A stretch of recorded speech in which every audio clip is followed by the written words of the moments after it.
ವೇದಾಂತವು ನೀತಿ ಮತ್ತು ಸೌಂದರ್ಯ ಉಪಾಸನೆಗಳು ಅಂತ ಇವತ್ತನೇ ಜೂಕಿನೊಳಗ ಅದು ಪರಮಾರ್ಥ ಚಿಂತಾಮಣಿ ಪರಿಶಿಷ್ಟದೊಳಗ ಇದ್ದುಕೊಂಡೇ ಇಲ್ಲೇ ಸಮಾಜವೆಂದರೆ ಜೊತೆಯಲ್ಲಿ ಓಡಾಡುವವರು ಎಂದು ಶಬ್ದಾರ್ಥ. ಸಮಾಜ ಅಂತ ಅಂದ್ರೆ ಅದಕ್ಕೆ ಅರ್ಥ ಶಬ್ದಶಃ ಅರ್ಥ ಏನು ಅಂತಂದ್ರೆ ಜೊತೆಯಲ್ಲಿ ಓಡಾಡುವವರು, ಇದಕ್ಕನ್ನ ಸಮಾಜ ಅಂತ ಕರೆಯುವುದು. ಆದರೆ ಸುಮ್ಮನೆ ಜೊತೆಯಲ್ಲಿ ಓಡಾಡುವ ದನಕರ, ಎಮ್ಮೆ, ಕುರಿ, ಆಡುಗಳ ಗುಂಪನ್ನು ನಾವು ಸಮಾಜವೆನ್ನುವುದಿಲ್ಲ. ಅವನು ಅನ್ಲಿಕ್ಕೆ ಬರುವುದಿಲ್ಲ. ಆದ್ರೆ ಒಂದೇ ಸಂಸ್ಕೃತಿಯ ಹೆಗ್ಗುರಿಯನ್ನು ಇಟ್ಟುಕೊಂಡಿರುವ ಜನರ ಗುಂಪೇ ಸಮಾಜವೆನಿಸುತ್ತದೆ. ಒಂದೇ ಸಂಸ್ಕೃತಿಯ ಹೆಗ್ಗುರಿಯನ್ನು ಇಟ್ಟುಕೊಂಡಿರುವ ಜನರ ಗುಂಪೇ ಸಮಾಜ ಅಂತ ಅನಿಸ್ಕೊಳ್ಳುತ್ತೆ ವಿನಃ ನಮ್ಮ ಜೊತೆಗೆ ಅವು ಅಡ್ಡಾಡ್ತವು ಅಂತೇಳಿ ಅವುಗಳಿಗೇನು ಸಮಾಜ ಅಂತ ಕರೆಯುವುದಿಲ್ಲ. ಪರಮಾರ್ಥಕ್ಕೆ ಅನುಗುಣವಾದ ವ್ಯವಹಾರವೇ ಪ್ರಧಾನವಾಗಿರುವ ಸಮಾಜವು ಏರ್ಪಟ್ಟರೆ ಬಹಳ ಒಳ್ಳೆಯದಲ್ಲ. ಹಂಗಾದ್ರೆ ಪರಮಾರ್ಥಕ್ಕೆನ ಅನುಗುಣವಾದ ವ್ಯವಹಾರವೇ ಪ್ರಧಾನವಾಗಿರುವ ಸಮಾಜವು ಏರ್ಪಟ್ಟರೆ ನಮ್ಮ ದೇಶದ ಸಂಸ್ಕೃತಿಯು ಉಳಿಯುತ್ತದೆ ಎಂದು ಹೇಳಿರುತ್ತೇವೆ.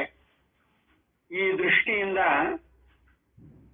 ತತ್ವಕ್ಕಾಗಿಯೇ ಸಮಾಜವಿರುವುದರಿಂದ ತತ್ವವನ್ನು ಗುರಿಯಾಗಿಟ್ಟುಕೊಂಡಿರುವ ವ್ಯಕ್ತಿಗಳು ಹೆಚ್ಚಬೇಕು ಎಂದಾಗುತ್ತದೆ. ಈ ಸಮಾಜದೊಳಗ ತತ್ವದ ಹಿತಚಿಂತಕರನ್ನ ಬಹಳ ಮಂದಿ ಇರಬೇಕು ವಿನಃ ಅಲ್ಲೊಬ್ರಿಲ್ಲೋ ಪ್ರಯೋಜನ ಆಗುವುದಿಲ್ಲ ಅಂತ ಹೇಳ್ತಾರೆ.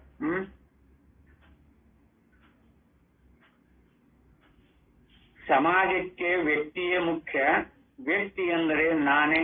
ನಾನು ಉತ್ತಮವಾದ ದೇಹವನ್ನಿಟ್ಟುಕೊಂಡರೆ ನಾನು ಬದುಕುವೆನು. ನನ್ನ ಸುತ್ತಮುತ್ತಲಿನವರು ನನ್ನ ಅನುಕರಣೆಯಿಂದ ಬದುಕುವರು. ಈ ದೇಹವಿರುವ ವ್ಯಕ್ತಿಗಳು ಹೆಚ್ಚಿದಷ್ಟು ಸಮಾಜವು ಮೇಲಿನ ಮಟ್ಟಕ್ಕೆ ಏರುವುದು. ಈಗ ನಾನು ವಿಚಾರಕ್ಕೆ ಇಟ್ಟುಕೊಂಡಿರುವ ನೀತಿಯು ಸೌಂದರ್ಯೋಪಾಸನೆಯು ಎಂಬ ವಿಷಯಕ್ಕೂ ಆತ್ಮವಿಚಾರವೇ ತಳಹದಿಯಾಗಿರುತ್ತದೆ. ಸಮಾಜಶಾಸ್ತ್ರವಾಗಲಿ ನೀತಿಶಾಸ್ತ್ರವಾಗಲಿ ಸೌಂದರ್ಯೋಪಾಸನೆಯಾಗಲಿ ಮನುಷ್ಯನಿಗೆ ಹೊರತು ಕೀಳು ಜಂತುಗಳಿಗಲ್ಲ. ಆತ್ಮವಿಚಾರವು ಮನುಷ್ಯನಿಗೆ ಸಾಧ್ಯವಾಗಿರುತ್ತದೆ. ಅದರ ಫಲದಿಂದಲೇ ಮನುಷ್ಯನು ನೀತಿವಂತನು, ಸೌಂದರ್ಯೋಪಾಸಕನು, ಉತ್ತಮ ಸಮಾಜ ನಿರ್ಮಾಪಕನೂ ಆಗಿರುತ್ತಾನೆ ಎಂಬುದನ್ನು ನಾವು ಮರೆಯದೇ ಇರಬೇಕು. ಪ್ರತಿಯೊಬ್ಬನು ಮಿಕ್ಕ ಎಲ್ಲಾ ವಿಚಾರಕ್ಕಿಂತಲೂ ಮೊದಲು ತನ್ನ ವಿಚಾರವನ್ನು ಮಾಡುವುದಕ್ಕೆ ಪ್ರಯತ್ನಿಸಬೇಕು. ಪ್ರತಿಯೊಬ್ಬನು ಮಿಕ್ಕ ಎಲ್ಲಾ ವಿಚಾರಕ್ಕಿಂತಲೂ ಮೊದಲು ತನ್ನ ವಿಚಾರವನ್ನು ಮಾಡುವುದಕ್ಕೆ ಪ್ರಯತ್ನಿಸಬೇಕು. ತಾನು ಎಲ್ಲಿಗೆ ಹೋಗುವನೆಂಬುದರ ಅರಿವಿಲ್ಲದೆ ರೈಲ್ವೆ ಸ್ಟೇಷನ್ನಿನಲ್ಲಿ ಒಂದು ಟಿಕೆಟ್ ಕೊಡಿ ಸ್ವಾಮಿ ಎಂದು ಕೂಗುವ ಅವಿವೇಕಿಯಂತೆ ಸಮಾಜ, ನೀತಿ ಎಂದು ಮುಂತಾಗಿ ಉದ್ದುತ್ತು ಮಾತಾಡುವವರು ಹಾಸ್ಯಾಸ್ಪದರಾಗಿರುತ್ತಾರೆ. ನಾನು ಯಾರು, ನನ್ನ ಗತಿ ಏನು ಎಂಬುದನ್ನು ವಿಚಾರಿಸದೆ ಇರುವವನು ವ್ಯರ್ಥವಾಗಿ ಆಯುಷ್ಯವನ್ನು ಕಳೆದುಕೊಳ್ಳುತ್ತಿರುವನು. ಅವನ ಚಟುವಟಿಕೆಯೆಲ್ಲ ವ್ಯರ್ಥವೇ. ಧನವಂತರು, ವಿದ್ಯಾವಂತರೂ ಕೂಡ ನಾನು ಎಂಬುದರ ನಿಜವನ್ನು ವಿಚಾರಿಸದೆ ಜೀವನವನ್ನು ವ್ಯರ್ಥ ಮಾಡುತ್ತಿರುವರು. ಒಂದು ಕೋರ್ಟಿನ ವಿಷಯಕ್ಕೆ ಜನರು ಸರ್ಕಾರಕ್ಕೆ ದೂರು ಹೇಳಿಕೊಂಡಿದ್ದರಂತೆ. ಸ್ಥಳ ವಿಚಾರಕ್ಕಾಗಿ ಬಂದ ಅಧಿಕಾರಿಯಲ್ಲಿ ಈ ಕೋರ್ಟಿನಲ್ಲಿ ಖರ್ಚು ಹೆಚ್ಚು ಎಂದರಂತೆ. ಸೂಕ್ಷ್ಮಮತಿಯಾದ ಅಧಿಕಾರಿಯು ಒಳಹೊಕ್ಕು ನೋಡಿದ್ದರಲ್ಲಿ ಅಲ್ಲಿ ಲಂಚ ಉಳಿತನವೇ ಎಂದು ತಿಳಿದು ಬಂತು. ಈಗಿನ ನಾವು ಎಷ್ಟು ಸಂಪಾದಿಸಿದರೂ ಬಟ್ಟೆಗೆ ಗೌರವದಿಂದ ಜೀವಿಸಿಕೊಂಡಿರುವುದಕ್ಕೆ ಸಾಲದಾಗಿದೆ. ಇನ್ನು ನಮ್ಮ ಜೀವನದ ಹೆಗ್ಗುರಿ ಯಾವುದೆಂಬುದನ್ನು ಹೇಗೆ ವಿಚಾರಿಸುವೆವು? ಹಿಂದಿನ ಕಾಲದವರು ಅನೇಕ ವಿಷಯಗಳಲ್ಲಿ ನಮ್ಮಷ್ಟು ಜೀವನ ಸೌಕರ್ಯಗಳು ಇಲ್ಲದೆ ಇದ್ದಿರಬಹುದು, ಆದರೆ ಅವರಿಗೆ ನಮ್ಮಷ್ಟು ಜೀವನದ ಸಂಕಷ್ಟಗಳಿರಲಿಲ್ಲ, ನಮ್ಮಷ್ಟು ಕಷ್ಟಗಳು ಅವರಿಗೆ ಬಂದಿರಲಿಲ್ಲ ಅವರ ಬಾಳಿನಲ್ಲಿ. ಅವರ ಈ ಬಾಳು 3 ದಿನದ್ದು. ಮನುಷ್ಯನು ಆಯುಷು ಐಕ ಸುಖವು ನಿತ್ಯವಲ್ಲ, ಮುಂದಿನ ಗತಿ ಏನೆಂಬುದನ್ನು ವಿಚಾರಿಸಿಕೊಳ್ಳಬೇಕು ಎಂದು ಕೊಂಡಿದ್ದರು. ನೋಡ, ಅವರಲ್ಲಿ ಎಂಥ ವಿಚಾರದಿಂದ ಕೂಡಿದ್ರು ಮೊದಲಿನವರು ಅಂತ ಹೇಳ್ತಾರೆ ನೋಡ್ರಿ. ಈ ಬಾಳು 3 ದಿನದ್ದು, ಇದರೊಳಗೆ ಏನು ಒಮ್ಮೆ ಏರು, ಒಮ್ಮೆ ಕಡಿಮೆ, ಮೆಚ್ಚು, ಒಮ್ಮೆ ಕಡಿಮೆ ಇದ್ದೇ ಇರ್ತದೆ. ಇದು 3 ದಿನದ ಸಂತಿ. ಇದ್ರ ಬಗ್ಗೆ ಬಹಳ ಇದೆಲ್ಲ ಈಗ ಸುಖ. ಈ ಮನುಷ್ಯನ ಆಯುಷ್ಯನು ಬಹಳ ಕಡಿಮೆ, ಇದು ನಿತ್ಯ ಅಲ್ಲ. ಅದಕ್ಕೆ ಮುಂದಿನ ಗತಿ ಏನೆಂಬುದನ್ನು ವಿಚಾರಿಸಿಕೊಳ್ಳಬೇಕು ಎಂದು ಕೊಂಡಿದ್ದರು. ಮುಂದೆ ಏನಾಗ್ತದಪ್ಪ ಅಂತ ವಿಚಾರ ಮಾಡ್ಕೊತಿದ್ರಂತ. ನಾವು ಒಬ್ಬರೇ ಇಲ್ಲಿಗೆ ಬಂದಿದ್ದೇವೆ, ಈ ಜೀವನವನ್ನು ಮುಗಿಸಿ ಒಬ್ಬರೇ ಹೊರಟು ಹೋಗಬೇಕಾಗಿದೆ. ಸುಮ್ಮನೆ ಕಾಲಹರಣ, ವ್ಯರ್ಥ ಲಾಪ, ವೃತ್ತ ಪತ್ರಿಕೆಗಳನ್ನು ಓದುವುದು, ಇವುಗಳಿಂದ ಆಯುಷ್ಯನ್ನು ಕಳೆಯುವುದು ಎಂದಿಗೂ ಉಚಿತವಾಗಲಾರದು. ಧರ್ಮ ನೀತಿಗಳ ಉಪದೇಶಗಳು ವೇದ ಶಾಸ್ತ್ರಗಳಲ್ಲಿ ತುಂಬಿ ತೊಡಕುತ್ತವೆ. ಋಷಿಗಳು ಮುನಿಗಳು ಇವನ್ನು ಹಿಂದೆ ಹೇಳಿದ್ದಾರೆ, ಈಗಲೂ ಸಾಧು ಸಂತರು ಹೇಳುತ್ತಲೇ ಇರುತ್ತಾರೆ. ಆದರೆ ನಮಗೆ ಉಪದೇಶಗಳನ್ನು ಕಿವಿಯಲ್ಲಿ ಹಾಕಿಕೊಳ್ಳುವಷ್ಟು ವಿರಾಮವಿಲ್ಲ. ರೋಗಿ, ಚಿರಪ್ರವಾಸಿ, ಪರಾನ್ನ ಭೋಜಿ, ಪರಾವಸತಶಾಯಿ, ಯಜ್ಜೀವತಿ ತನ್ಮರಣಂ ಯನ್ಮರಣಂ ಸೋ ಅಶ್ಯ ವಿಶ್ರಾಮ. ಯಾವಾಗಲೂ ರೋಗ, ಯಾವಾಗಲೂ ಪ್ರವಾಸ, ಯಾವಾಗಲೂ ಪರಾನ್ನ ಭೋಜನ, ಯಾವಾಗಲೂ ಮತ್ತೊಬ್ಬರ ವಸತಿಯಲ್ಲಿ ಶಯನ. ಹೀಗೆ ಜೀವಿಸಿರುವುದೇ ಮರಣವು. ಹೀಗೆ ಜೀವಿಸುತ್ತಿರುವವರಿಗೆ ಆಗುವ ಮರಣವೋ ಎಂದರೆ ಅದೇ ವಿಶ್ರಾಂತಿಯು ಎಂದು ಸುಭಾಷಿತಕಾರನು ಹೇಳಿರುವನು. ನಮ್ಮ ನಾಗರಿಕತೆಯ ಗುರು ಗೊತ್ತಾಗುವುದಕ್ಕೆ ಮೊದಲಾಗಿದೆ. ಜೀವನಕ್ಕಾಗಿ ಧರ್ಮದಿಂದ ದುಡಿಯುವುದು, ಹೆಂಡತಿ ಮಕ್ಕಳನ್ನು ಭರಣ ಮಾಡುವುದು, ಅತಿಥಿ ಸತ್ಕಾರವನ್ನು ಮಾಡುವುದು, ಪರೋಪಕಾರಕ್ಕಾಗಿ ಸೊಂಟವನ್ನು ಕಟ್ಟುವುದು, ಸತ್ಕರ್ಮವನ್ನು ಮಾಡಿ ಜನ್ಮಾಂತರದಲ್ಲಿಯೂ ಲೋಕಾಂತರದಲ್ಲಿಯೂ ಸುಖವೇ ಆಗುವಂತೆ ಪುಣ್ಯದ ಬುದ್ಧಿಯನ್ನು ಕಟ್ಟಿಕೊಳ್ಳುವುದು. ಇಂಥ ಜೀವನದ ಗುರಿಯುಳ್ಳವರ ಸಂಖ್ಯೆ ಕಡಿಮೆಯಾಗುತ್ತಿದೆ. ಈ ಕಾಲದಲ್ಲಿ ನೀತಿ ಧರ್ಮ ಎಂದರೆ ಯಾರಿಗೆ ರುಚಿಸಿತು? ಒಬ್ರದ ಅಂತವರಿದ್ದವರು ಮಹಾಭಾರತದಲ್ಲಿ ಕೊನೆಯಲ್ಲಿ ಹೇಳಿರುವ 4 ಶ್ಲೋಕಗಳಿವೆ. ಅವುಗಳನ್ನು ವ್ಯಾಸರು ಭಾರತ ಸಾವಿತ್ರಿ, ಭಾರತವೆಂಬ ವೇದಕ್ಕೆ ಗಾಯತ್ರಿ ಮಂತ್ರ ಎಂದು ಕರೆದಿರುತ್ತಾರೆ. ಭಾರತದ ಆದಿಯಲ್ಲಿಯೂ ಅನುಕ್ರಮಣಿಕೆಯನ್ನು ಹೇಳುವ ಸಂದರ್ಭದಲ್ಲಿ ಧರ್ಮೇ ಮತಿರ್ಭವತು, ಧರ್ಮೇ ಧರ್ಮದಲ್ಲಿ ಬುದ್ಧಿ ಇರ್ಭವತು, ಬುದ್ಧಿ ಇರಬೇಕು. ನಿಮ್ಮಗಳಿಗೆಲ್ಲ ಧರ್ಮದಲ್ಲಿಯೇ ದೃಷ್ಟಿ ಇರಲಿ. ಮತಿರ್ಭವತು ಅಂದ್ರೆ ದೃಷ್ಟಿ ಇರಲಿ, ಧರ್ಮದಲ್ಲಿನೇ ದೃಷ್ಟಿ ಇರಬೇಕು.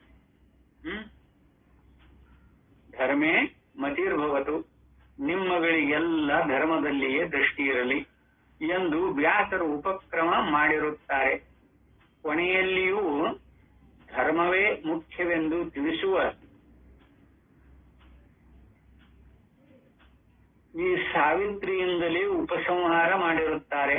ಬೆಳಿಗ್ಗೆ ಎದ್ದು ಕೂಡಲೇ ಈ ಭಾರತ ಸಾವಿತ್ರಿಯನ್ನು ನಮ್ಮ ಹಿರಿಯರು ತಾವು ಹೇಳಿಕೊಂಡು ಮಕ್ಕಳಿಗೂ ಹೇಳಿಕೊಡುತ್ತಿದ್ದದ್ದು ನಮ್ಮಲ್ಲಿ ಕೆಲವರಿಗಾದರೂ ಇನ್ನೂ ನೆನಪಿನಲ್ಲಿ ಇರಬಹುದು. ಈ ಶ್ಲೋಕಗಳ ಅಭಿಪ್ರಾಯವು ಇಂತಿದೆ: ಮನುಷ್ಯನಿಗೆ ಹರ್ಷ ಶೋಕ ಭಯಗಳು ಮತ್ತೆ ಮತ್ತೆ ಬರುತ್ತಿರುವವೆಂಬುದು ಮೂಢನ ವಿಷಯ. ಪಂಡಿತನಾದವನಿಗೆ ಎಂದಿಗೂ ಅವಕ್ಕೆ ಎಡೆ ಇರುವುದಿಲ್ಲ. ತಾಯಿ ತಂದೆಗಳು 1000 ಗಟ್ಟಲೆ ಹೆಂಡರು ಮಕ್ಕಳು 100 ಗಟ್ಟಲೆ ಹಿಂದೆ ಆಗಿ ಹೋಗಿರುತ್ತಾರೆ, ಈಗ ಇರುತ್ತಾರೆ, ಮುಂದೆಯೂ ಬರುವವರು ಇದ್ದಾರೆ. ಇಗೋ 2 ತೋಳಗಳನ್ನೆತ್ತಿ ಸಾರುತ್ತಿದ್ದೇನೆ. ಧರ್ಮದಿಂದಲೇ ನಿಜವಾದ ಅರ್ಥ ಕಾಮಗಳೆಂಬ ಪುರುಷಾರ್ಥಗಳಾಗುವು. ಅದನ್ನೇಕೆ ಸೇವಿಸಬಾರದು? ಕಾಮದಿಂದಾಗಲಿ, ಭಯದಿಂದಾಗಲಿ, ಲೋಭದಿಂದಾಗಲಿ ಕೊನೆಗೆ ಜೀವಿತಕ್ಕೋಸ್ಕರವೇ ಆಗಲಿ ಧರ್ಮವನ್ನು ತ್ಯಜಿಸಬಾರದು. ಏಕೆಂದರೆ ಧರ್ಮವು ನಿತ್ಯವು, ಸುಖ ದುಃಖಗಳು ಅನಿತ್ಯ, ಜೀವನು ನಿತ್ಯ, ಜೀವಕ್ಕೆ ಹೇತುವೇ ಅನಿತ್ಯ. ವ್ಯಾಸರು ಈ ಉಪದೇಶ ಕೊನೆಯಲ್ಲಿ ಹೇಳಿರುವ ಫಲಶ್ರುತಿಯ ಶ್ಲೋಕವನ್ನು ನಾವೆಲ್ಲರೂ ನೆನಪಿನಲ್ಲಿಡುವುದು ಒಳ್ಳೆಯದು. ಇಮಾಂ ಭಾರತ ಸಾವಿತ್ರೀಂ ಪ್ರಾತರುತ್ಥಾಯ ಪಠೇತ್ ಸ ಭಾರತ ಫಲಂ ಪ್ರಾಪ್ಯ ಪರಂ ಬ್ರಹ್ಮಾದಿ ಗಚ್ಚತಿ. ಈ ಭಾರತ ಸಾವಿತ್ರಿಯನ್ನು ಬೆಳಗ್ಗೆ ಎದ್ದು ಹೇಳಿಕೊಂಡು ಅನುಸಂಧಾನ ಮಾಡುವಾತನಿಗೆ ಭಾರತ ಶ್ರವಣದ ಒಟ್ಟು ಫಲವೂ ಬರುವುದು, ಪರಬ್ರಹ್ಮ ಪ್ರಾಪ್ತಿಯೂ ಆಗುವುದು ಎಂಬುದು ಶ್ಲೋಕದ ತಾತ್ಪರ್ಯ. ಧರ್ಮ ನೀತಿಗಳೇ ಜೀವನದ ಜೀವಾಳು, ಬ್ರಹ್ಮ ಪ್ರಾಪ್ತಿಯೇ ಈ ನೀತಿಗೆ ಗುರಿ ಎಂದು ಇಲ್ಲಿ ಕಂಠರವದಿಂದ ಹೇಳಿದ್ದಾರೆ. ಈ ಉಪದೇಶವು ಈಗಿನ ಕಾಲಕ್ಕೆ ಅನ್ವಯಿಸುವುದಷ್ಟು ಹಳತಾಗಿದೆ ಏನು? ನೀತಿಗೆ ಈಗಿನ ಕಾಲದವರಾದ ನಾವು ಬಗೆ ಬಗೆಯ ಫಲವನ್ನು ಹೇಳುತ್ತಿರುವೆವು. ನೀತಿಗೆಲ್ಲ ನಮಗೆ ತಾತ್ಕಾಲಿಕವಾದ ಫಲವು ಕಾಣಿಸಬೇಕು, ಆದಷ್ಟು ಹೆಚ್ಚು ಜನಗಳಿಗೆ ಆದಷ್ಟು ಹೆಚ್ಚಿನ ಪ್ರಯೋಜನವಾಗಬೇಕು, ಇದೇ ನೀತಿಯ ಪ್ರಯೋಜನ ಎನ್ನುವವರು ಕೆಲವರು. ಕೆಲಸ ಮಾಡಿ ತಿನ್ನಬೇಕು, ಕುರುಡರಾದರೆ ಕೈಯಿಂದ ಕೆಲಸ ಮಾಡಲಿ, ಕುಂಟರಾದರೆ ಬಾಯಿಂದಲೋ ಕೈಯಿಂದಲೂ ಮಾಡಲಿ, ಯಾರೊಬ್ಬರು ಸೋಮಾರಿಗಳಾಗಿರಬಾರದು. ಎಲ್ಲರನ್ನು ಹೆಣ್ಣು ಗಂಡು ಹುಡುಗ ಮುದುಕ ಬಲಶಾಲಿ ನಿರ್ಬಲ ಶ್ರಮಜೀವಿ ಬುದ್ಧಿಜೀವಿ ಎಂಬುದನ್ನು ಯಾವುದನ್ನು ಲೆಕ್ಕಿಸದೆ ಎಲ್ಲರೂ ಕೈ ಕಷ್ಟವನ್ನು ಮಾಡಬೇಕು ಎಂದು ಬಲಾತ್ಕರಿಸುವುದು ಒಂದು ನೀತಿ. ಚಕ್ರಬಂಧ ಮುಂತಾದ ಲಾಟರಿಗಳಲ್ಲಿ ಭಾಗವನ್ನು ವಹಿಸುವುದು, ಜೂಜಾಡುವುದು, ಕಳ್ಳಸಂತೆ ವ್ಯಾಪಾರ, ಚಕ್ರಬಡ್ಡಿಗೆ ಹಣ ಅದರ ಸಾಲ ಇವೇ ಮುಂತಾದ ದ್ವಾರಗಳಿಂದಲಾದರೂ ಚಿಂತೆ ಇಲ್ಲ, ಹೇಗಾದರೂ ದುಡ್ಡು ಗಳಿಸಿ ದೊಡ್ಡಪ್ಪನಾದರಾಯಿತು ಎಂಬುದು ಒಂದು ನೀತಿ. ವೃತ್ತ ಪತ್ರವೇ ಮುಂತಾದವುಗಳಲ್ಲಿ ಸುಳ್ಳನ್ನು ನಿಜವೆಂದು ಪ್ರಚಾರ ಮಾಡುವುದು, ಧಾರ್ಮಿಕನೆಂಬ ಖ್ಯಾತಿಯನ್ನು ಸಂಪಾದಿಸಿ ಜನರ ಹಣವನ್ನು ಸುಲಿಯುವುದು, ಇವೆಲ್ಲ ಈಕೆ ನೀತಿಯ ಪ್ರಕಾರಗಳೇ ಆಗಿಬಿಟ್ಟಿವೆ. ಮುಖ್ಯವಾಗಿ ಶರೀರಾಧಾರಣೆಗೆ ತನುಮನೋ ವಾಕುಗಳನ್ನು ವಿನಿಯೋಗಿಸುವುದೇ ಗುರಿಯೆಂದು ಬೋಧಿಸುತ್ತಾ ಇದನ್ನೇ ಕರ್ಮಯೋಗವೆಂದು ಕರೆಯುತ್ತಿರುವವರು ಕಾಲದಲ್ಲಿ ಧರ್ಮ ನೀತಿಗಳೆಂದರೇನೆಂಬುದನ್ನು ವಿವರಿಸಿ ತಿಳಿಸುವುದು ಕಷ್ಟವೇ ಸರಿ. ಆದರೆ ಶರೀರೇಂದ್ರಿಯ ಸಂಘಾತಕ್ಕಿಂತ ವ್ಯತಿರಿಕ್ತನಾದ ಆತ್ಮನೊಬ್ಬನು ಇದ್ದಾನೆ. ಅವನ ಧರ್ಮ ಅಧರ್ಮಗಳು ನಿತ್ಯವಾಗಿ ಅವನನ್ನು ಹಿಂಬಾಲಿಸಿ ಫಲವನ್ನು ಕೊಡುವವು ಎಂಬುದನ್ನು ಮನದಂದುಕೊಂಡರೆ, ಶಾಸ್ತ್ರಾಚಾರ್ಯರುಗಳು ಉಪದೇಶದಿಂದ ಇದನ್ನು ನಂಬಿಕೊಂಡರೆ ನೀತಿಯ ನಿಜವಾದ ತಳಹದಿಯನ್ನು ಹಾಕಿಕೊಂಡಂತೆ ಆಗುವುದು.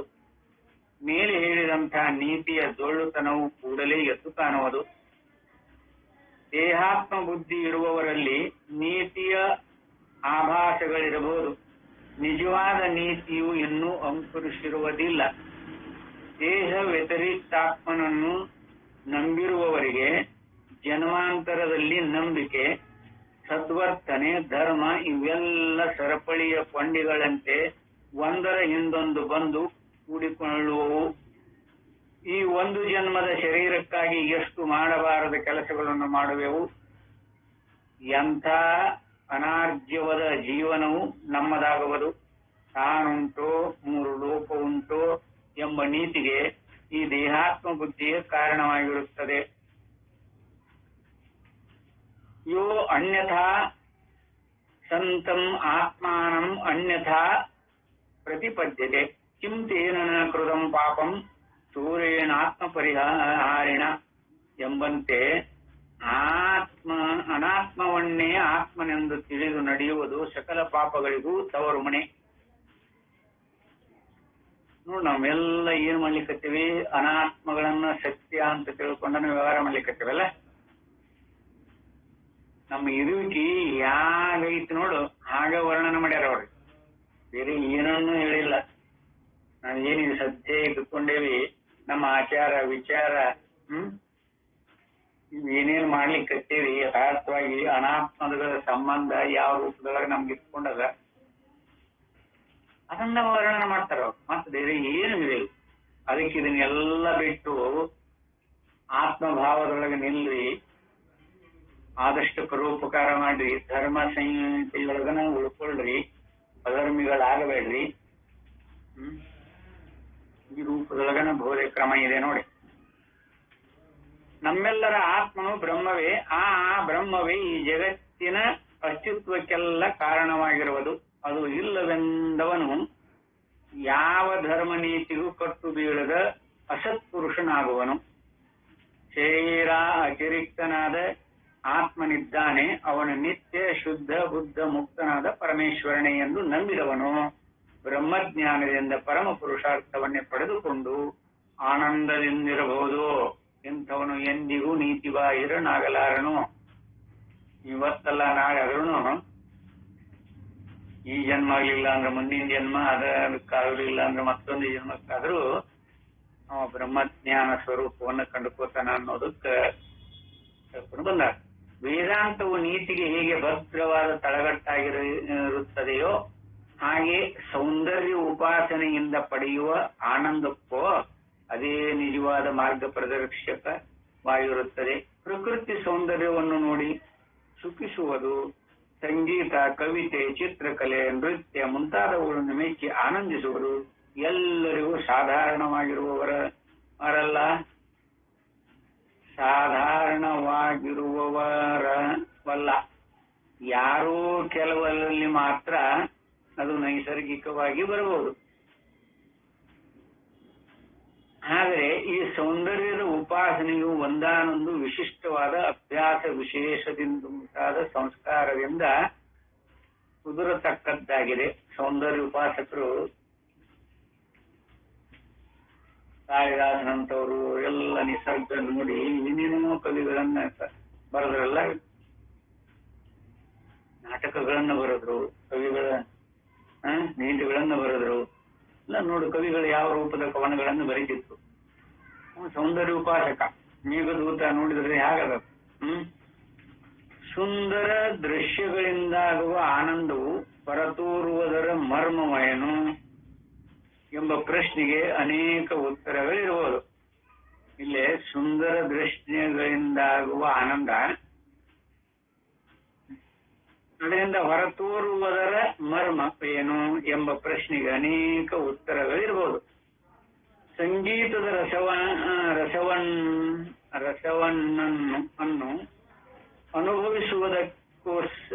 ಅನುಭವಿಸುವುದಕ್ಕೆ ಸ್ವರ, ರಾಗ, ತಾಳ ಮುಂತಾದವುಗಳ ಅರಿವು ಇರಬೇಕು. ಸಂಗೀತದ ರಸವನ್ನು ಅನುಭವಿಸುವುದಕ್ಕೆ ಸ್ವರ, ರಾಗ, ತಾಳ ಮುಂತಾದವುಗಳ ಅರಿವು ಇರಬೇಕು. ಕವಿತೆಯನ್ನು ಮೆಚ್ಚಿ ಸಂತೋಷ ಪಡುವುದಕ್ಕೆ ಶಬ್ದಗಳ ಶಕ್ತಿ ಇರಬೇಕು. ಯತಿಗನ ಪ್ರಾಸ, ಅಲಂಕಾರ, ಗುಣದೋಷಾದಿಗಳ ತಿಳುವಳಿಕೆ ಬೇಕು. ಹೀಗೆ ಆಯಾ ಕಲಾ ಕಾರ್ಯವನ್ನು ವಿಶ್ಲೇಷಣೆ ಮಾಡುವ ಶಾಸ್ತ್ರಗಳನ್ನು ತಿಳಿದವರೇ ಉತ್ತಮವಾದ ರಸಿಕರು. ಅವರಿಗೆ ಇವುಗಳನ್ನು ಅನುಭವಿಸುವ ಯೋಗ್ಯತೆ ಇದೆ ಎಂದು ಕೆಲವರು ಹೇಳುತ್ತಾರೆ. ಈ ಅಭಿಪ್ರಾಯದಲ್ಲಿ ನಿಜದ ಅಂಶವಿಲ್ಲದೆ ಇಲ್ಲ. ಆದರೆ ಯಾವುದಾದರೂ ರಾಗವನ್ನು ಆಲಾಪನೆ ಮಾಡಿ ಹಾಡುವವನಿಗೂ ವಾದ್ಯ ವಿಶೇಷವನ್ನು ವಾಜಿಸುವವನಿಗೂ ಚಿತ್ರಾದಿ ನಿರ್ಮಾಣದಲ್ಲಿ ವ್ಯಾಪೃತನಾಗಿರುವವನಿಗೂ ಮನಸ್ಸು ಆ ಕಾಲದಲ್ಲಿ ಹೇಗಿರುತ್ತದೆ ನೋಡ್ರಿ. ಎಲ್ಲರ ದೃಷ್ಟಿಯನ್ನು ಹೇಳಿಕೊಂಡು ಆ ಕಾಲದೊಳಗೆ ಹೇಗೆ ಮನಸ್ಸು ಇರ್ತದ ಅನ್ನೋದನ್ನ ಲಕ್ಷ್ಯ ಇಡ್ರಿ ಅಂತಾರ ಅವರು. ವ್ಯಾಪೃತನಾಗಿರುವವನಿಗೂ ಆ ವಾದ್ಯವನ್ನ ಬಾರಿಸುವವನಿಗೂ ಆ ಸ್ವರಗಳನ್ನ ಆಲಾಪ ಮಾಡುವವನಿಗೂ ರಾಗವನ್ನು ಆಲಾಪನೆ ಮಾಡುವವನಿಗೂ ಹಾಡುವವನಿಗೂ ವಾದ್ಯ ವಿಶೇಷವನ್ನು ಬಾಧಿಸುವವನಿಗೂ ಚಿತ್ರಾದಿ ನಿರ್ಮಾಣದಲ್ಲಿ ಗೌರತನಾಗಿರುವಂಥವನಿಗೂ ಮನಸ್ಸು ಆ ಕಾಲದಲ್ಲಿ ಹೀಗಿರುತ್ತದೆ. ಸಂಗೀತಾದಿಗಳನ್ನು ಅನುಭವಿಸುವ ಕಾಲದಲ್ಲಿ ಶ್ರೋತೃವಿನ ಅಥವಾ ನೋಟಕನ ಮನಸ್ಸು ಯಾವ ಸ್ಥಿತಿಯಲ್ಲಿರುತ್ತದೆ ಎಂಬುದನ್ನು ನಾವು ಮನದಂದುಕೊಂಡು ವಿವೇಚಿಸಿದರೆ ಹಾಗೆ ಅವನಿಗೆ ನಾನು ಹೊರಗಿನ ಪ್ರಪಂಚ ಎಂಬುದರ ಅರಿವೇ ಇಲ್ಲದೆ ಆಯಾ ಕಲೆಯ ಪ್ರದರ್ಶಿತ ವಿಶೇಷ ರೂಪದಲ್ಲಿ ಮನಸ್ಸು ಬೆರೆತು ಹೋಗಿರುತ್ತದೆ. ಯಾವುದೋ ಒಂದು ರಾಗದ ಆಲಾಪ ಮಾಡಕತ್ತಾಗ ಸಂಗೀತ ಬಲ್ಲಂಥ ಜ್ಞಾನಿ ಅವ ಆಲಾಪದ ಸ್ವರಗಳಲ್ಲಿ ಮನಸ್ಸು ಕಾರ್ಯಾತ್ಮಗೊಂಡು ಬಿಟ್ಟಿರ್ತಾರೆ. ಯಾವುದೋ ಒಂದು ರಾಗ ಭೂಪರಾಗ ಅಂತಂದುಕೊಳ್ಳಿ, ಸಾರೇಗ ಪದ ಸ ಮ ಮತ್ತು ನೀ ಸ್ವರಗಳ ವರ್ಗಿರ್ತಾವ. ಸಾರೇಗ ಪದ ಸ ಅವನ ಆಲಾಪ ಮಾಡಿ ಹೇಳುವ ಮುಂದ ಅದು ಹೇಗಿರ್ತದ. ಅದ್ರಾಗ ಆ ಸ್ವರಗಳೊಳಗೆ ಕಾರ್ಯಾತ್ಮತೆ ಬಂದಾಗ ಅವ ಹೊರಗಿನ ಪ್ರಪಂಚದ ಪ್ರಜ್ಞೆ ಇರ್ಲಿಕ್ಕೆ ಸಾಧ್ಯನೇ ಇಲ್ಲ. ಅವಾಗ ಮನಸ್ಸು ಅವಾಗ ಪೂರ್ಣ ಸ್ವರದ ಆಕಾರ ಆಗಿಬಿಟ್ಟಿರ್ತದ. ಅದಕ್ಕೆ ಅರಿವೇ ಇಲ್ಲದೆ ಆಯಾ ಕಲೆಯ ಪ್ರದರ್ಶಿತ ವಿಶೇಷ ರೂಪದಲ್ಲಿ ಮನಸ್ಸು ಬೆರೆತು ಹೋಗಿರುತ್ತದೆ ಎಂಬುದು ಅನುಭವದಲ್ಲಿ ಕಂಡುಬರುತ್ತದೆ. ಇದರಿಂದ ಒಂದು ತತ್ವ ಹೊರಡುತ್ತದೆ. ನಮ್ಗೆ ಇಲ್ಲಿ ಏನ್ ತಿಳ್ಕೋಬೇಕಾಗಿದೆ, ಒಂದು ತತ್ವ ಹೊರಡುತ್ತಿಲ್ಲ.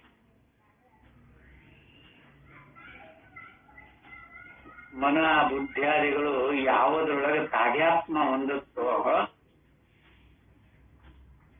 ಅದಾಗಿ ಬಿಡ್ತಾವ. ತಮ್ಮ ತನ ಕಳಿಸಿ ಬಿಡ್ತಾವ, ಸುತ್ತುದೊಳಗೆ ನಿಲ್ತಾವ. ಮನ ಇರ್ಲಿ, ಬುದ್ಧಿ ಇರ್ಲಿ, ಇಂದ್ರಿಯಗಳಿರ್ಲಿ, ಚಿತ್ತ ಇರ್ಲಿ, ಪ್ರಮಾತ್ರ ಇರ್ಲಿ, ಇವೇನು ಉಪಾಧಿಗಳ ಏನ್ ಇದ್ದುಕೊಂಡದಲ್ಲ, ಈ ಉಪಾಧಿಗಳು ಅಂತಃಕರಣಾದಿಗಳು ಅಂತ ಕರ್ಕೊಂಡಿವಲ್ಲ ನಾವು. ಇವು ಜಡನು ಅಂತ ಕರೀತಾರ, ಚೈತನ್ಯದ ಆಭಾಸ ಅಂತನೂ ಕರೀತಾರ. ಇರ್ಲಿ, ಯಾವ್ದಾರ ಕರೀಲಿ, ಆದ್ರೆ ಇವುಗಳ ಕ್ರಿಯಾ ಕಾರ್ಯಗಳಲ್ಲಿ ನಾವು ಕಾರ್ಯಾತ್ಮಗೊಂಡಾಗ ಇವು ತಮ್ಮ ಅಸ್ತಿತ್ವವನ್ನು ಕೈ ಬಿಟ್ಟಿರ್ತಾವ ಅಂತ ಲಕ್ಷ್ಯದೊಳಗಿಡಬೇಕು. ಅವಾಗ ತತ್ವದಲ್ಲೇ ನೆಲೆಗೊಂಡಿರ್ತಾವ.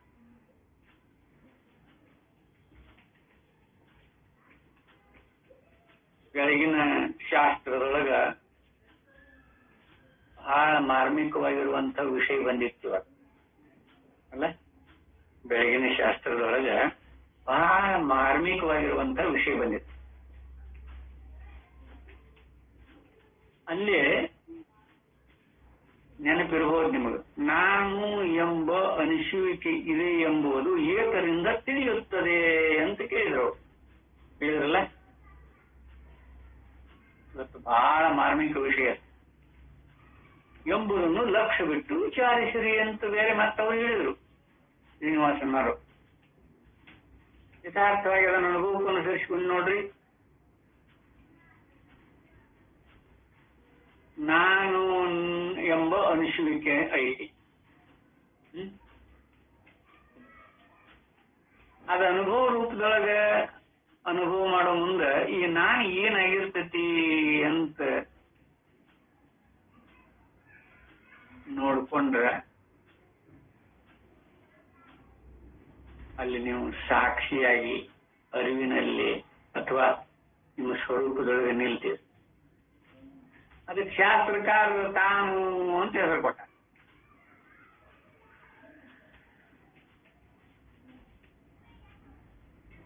ನಾನೆಂಬ ಅನಿಸುವಿಕೆ ಆಗತ್ತಲ್ಲ, ಇದು ಚಿತ್ತದೊಳಗಾಗೋದಿಲ್ಲ. ಅನಿಸುವಿಕೆ ಬುದ್ಧಿಯೊಳಗಾಗೋದಿಲ್ಲ, ಮನುಷ್ಯನೊಳಗಾಗೋದಿಲ್ಲ. ಲಕ್ಷಿರ್ಲಿ, ಶ್ರವಣ ಆ ರೂಪದೊಳಗೆ ಮಾಡಬೇಕು. ನಾನು ಅಂತ ಅನಿಸುವಿಕೆ ಆಗೈತಲ್ಲ, ಅಥವಾ ಇಚ್ಛಾ ಬಂದತ್ತಲ್ಲ, ನಾನೆಂಬ ಇಚ್ಛಾ. ಆ ಇಚ್ಛಾ ಯಾವ್ದೊಳಗಾಗೈತಿ ಅಂತ ನೀವು ಜರ ನೋಡ್ಕೊಂಡ್ರೆ ಆ ಅನಿಸುವಿಕೆ ಅಂತ ಕರ್ಕೊಂಡೈತಲ್ಲ, ಆ ನಾನು ನಾನಾಗಿ ಉಳಿದಿರುವುದಿಲ್ಲ. ಅವಾಗ ಏನಾಗಿರ್ತದದು? ತಾನಾಗಿರ್ತದೆ. ತಾನಿನೊಳಗ ಈ ಉಪಾಧಿಗಳ ಸಂಬಂಧ ಯಾವುದು ಇದ್ದುಕೊಂಡಿಲ್ಲ. ನಾನಿನೊಳಗೆ ಈ ಉಪಾಧಿಗಳ ಸಂಬಂಧ, ಮನಬುದ್ಧಾದಿಗಳ ಸಂಬಂಧ ಇದ್ದುಕೊಂಡು ನಾನು. ಈ ನಾನು ಈ ಅಂತಃಕರಣಾದಿಗಳ ಸಂಬಂಧ ಇಟ್ಟುಕೊಂಡೇ ಅನಿಸುವಿಕೆ ಬರುತ್ತಲ್ಲ. ಯಾರಿಗದು?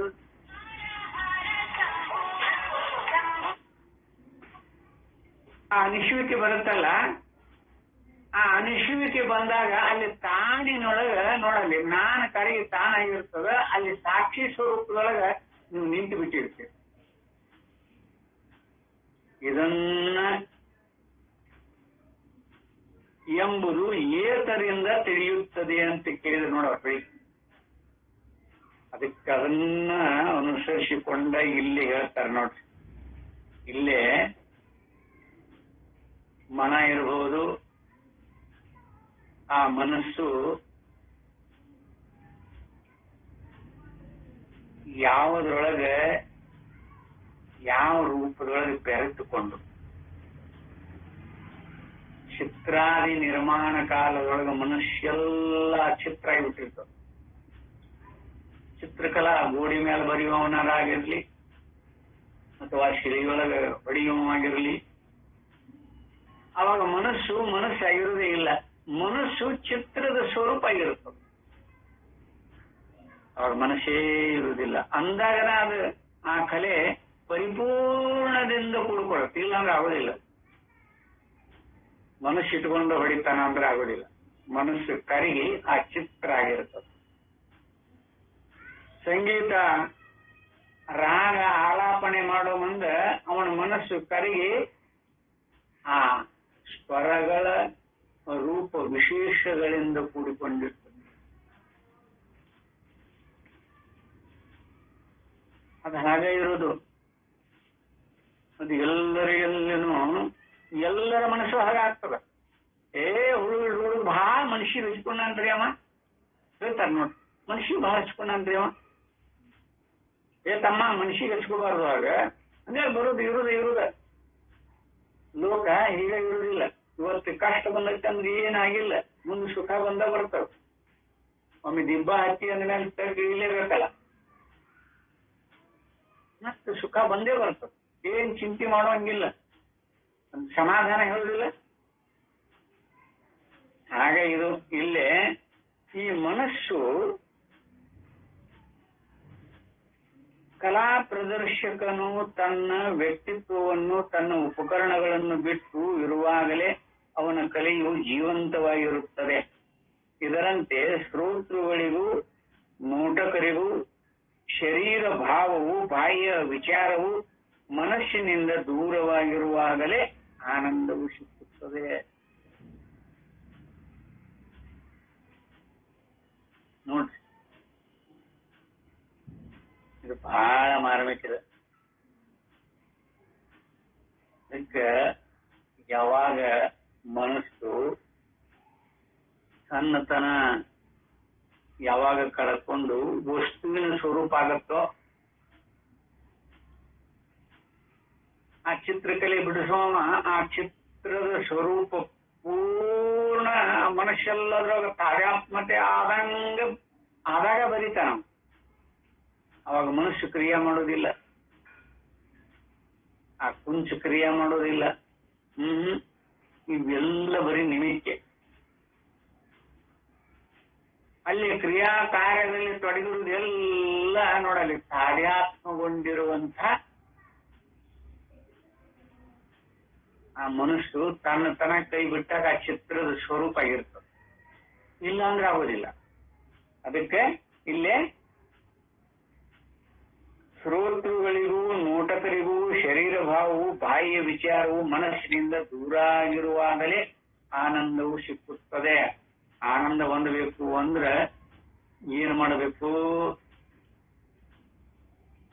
ಆನಂದ ಪಡಿಬೇಕಂದ್ರೆ ನಾವು ಅದ್ರಾಗ ಆನಂದ ಐತಿ, ಇದ್ರಾಗ ಜಿಲೇಬಿ ತಿಂದ್ರ ಆನಂದ ಆಗ್ತೈತಿ, ಜಾಂಗೀರ್ ತಿಂದ್ರ ಆನಂದ ಆಗ್ತೈತಿ, ಧಾರವಾಡ ಪೇಡ ತಿಂದ್ರ ಆನಂದ ಆಗ್ತೈತಿ. ಈಗ ಏನೇನೋ ಕಲ್ಪನಾ, ಅದರಿಂದ ಆನಂದ ಆಗ್ತೈತಿ ಅಂತ ಕಲ್ಪನಾ ಮಾಡ್ಕೊಂಡೆ. ಎಲ್ಲ ಕಲ್ಪಿತನೇ, ಅದು ಯಾವುದು ಆನಂದ ಅಲ್ಲವೇ ಅಲ್ಲ. ಬಾಹ್ಯ ವಿಚಾರವು ಮನಸ್ಸಿನಿಂದ ದೂರವಾಗಿರುವಾಗಲೇ ನೋಟಕರಿಗೂ ಶರೀರ ಭಾವವು ನೋಡಲಿ. ಇವೆಲ್ಲ ಬಾಹ್ಯ ವಿಚಾರ ಆದಷ್ಟು ಬರೀ ತತ್ವ ಚಿಂತನೆಯೊಳಗನ ತತ್ವದ ಬಗ್ಗೆನೇ ವಿಚಾರ, ತತ್ವದ ಬಗ್ಗೆನೇ ಚಿಂತನೆ. ಯತ್ರ ಕೂತ್ರ ಅದಕ್ಕ ಸಿದ್ದಾರೂಢಪ್ಪವರು ಯದ್ರೂ ಶಿವಾಯನ ಮಾಡ್ರಿ ಅನ್ನೋರು, ಕೂತ್ರು ಶಿವಾಯನ ಮಾಡ್ರಿ, ರೊಟ್ಟಿ ಮಾಡೋನು ಶಿವಾಯನ ಮಾಡ್ರಿ, ಏನು ಕರ್ಮ ಕ್ರಿಯೆ ಮಾಡಿದ್ರೆ ಶಿವಾಯ ನಮ, ಓಂ ನಮ ಶಿವಾಯ, ಓಂ ನಮ ಶಿವಾಯ ಅನ್ಕೋತ ಶಿವಾಯ ನಮ ಓಂ ಅನ್ರಿ, ಓಂ ನಮ ಶಿವಾಯ ಈಗ ಹೇಳ್ಕೊತಾನ ನೋಡು. ಯಾಕಂದ್ರೆ ತುಕಾರಾಮ್ ಮಹಾರಾಜರು ನಾಮ ಸಂಕೀರ್ತನ ಸಾಧನ ಪೈಸೆ ಜಗತ್ತಿಲ ಪಾಪಿ ಜನ್ಮಾಂತರಿಕೆ ಅಂತಿದೆ.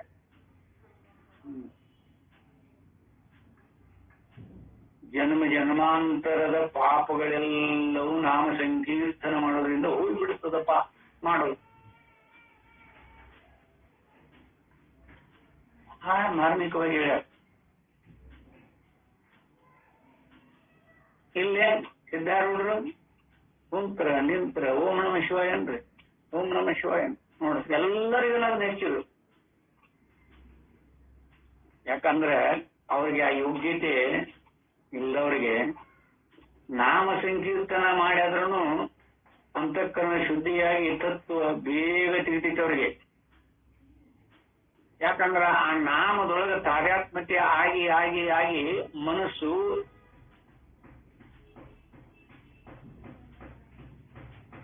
ಏಕಾಗ್ರತೆಯನ್ನು ಹೊಂದಿಬಿಡ್ತದ. ಆ ಓಂ ನಮ ಶಿವಾಯ ಒಳಗನೆ ಏಕಾಗ್ರತೆ ಅಂದ್ ಅದರೊಳಗನೆ ಏಕಾಗ್ರತೆ ಬಂದ ನಮಗ್ ಗೊತ್ತಿಲ್ಲಂಗನ ಸಾಧನ ಅದು.